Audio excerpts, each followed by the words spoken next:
Hello people of the web and YouTube, welcome back to Hack Time! Whoa! So okay guys, as you can tell by the name of the video, I'm going to be talking about how I converted this old bug zapper taser that I made into an actual taser by pretty much gutting out the insides and putting in my own taser module. And god, I'm going to have a hard time doing this video if I can't say that word, because I'm going to be saying taser a lot. And with that said, before you do this project, check with your laws and regulations and things. You may not be able to own a taser where you live, or you may get in trouble if you do. So I recommend you guys to do that first before proceeding with this project. And I also recommend people with weak hearts not to do this project. Now, it may not kill you if you got zapped, but if you have a weak heart, it may stop your heart. So I recommend not doing this and staying away from it. But if I had to rate this on a pain scale, I got zapped with the bug zapper once. I've never been zapped with this, but I could tell you just by the spark gap alone that it will hurt bad. And because there's actually no capacitor in this module, meaning that after I discharged it, I can tap it against myself and not get shocked, because there's no capacitor, if you were to zap yourself while holding the button down, you may actually accidentally keep zapping yourself. And because of that, this design isn't perfect. I do plan on adding a safety switch here on the side eventually, but for now, because of the way it's designed, you have to take the battery out before using it, or else you may get this if you accidentally bump into the button.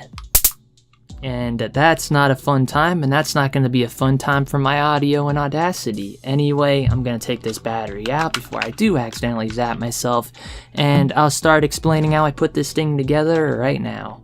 So okay guys, before I start this off, actually, I didn't record any video for this, I only took pictures, so I'm going to try the best I can to explain what each picture is and what exactly it is I'm doing. Now, first of all, I opened the device up, and I saw there was enough room to fit the module that I specifically ordered in the pre-made fly swatter case. So I just took out the previous fly swatter module, and I did keep it, in fact. Don't worry, I will be messing with that in the future, because there is an interesting thing you can do with those modules that I didn't really explain in previous videos or on social media. Now, with those modules, you can charge up bigger capacitors and things, and I plan on making a few homemade, simple, Leyden jar kind of capacitors, and I'm going to use that device to charge them up to create even bigger spark gaps, just for entertainment reasons pretty much.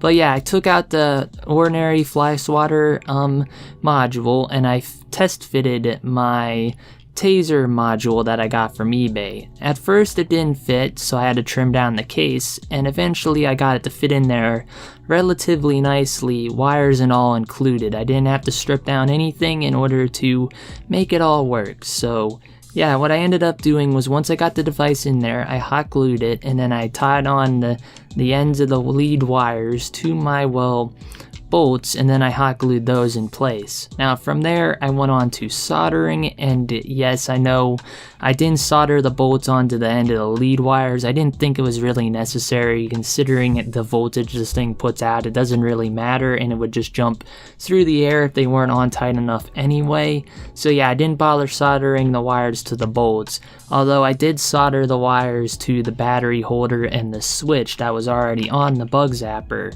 And I have to say, I kind of fucked up here and there. I put the heat shrink on first without actually test fitting it or getting the idea in place, and now I just have a bunch of random heat shrink on wires that I should just cut off because I couldn't wrap it up or heat it on the wire anyway.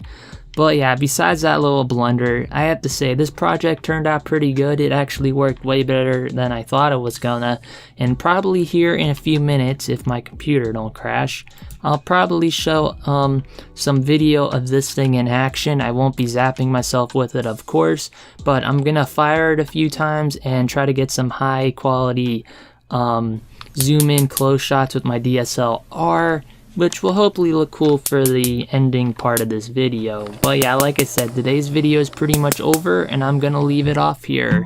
DTPK signing off. Peace.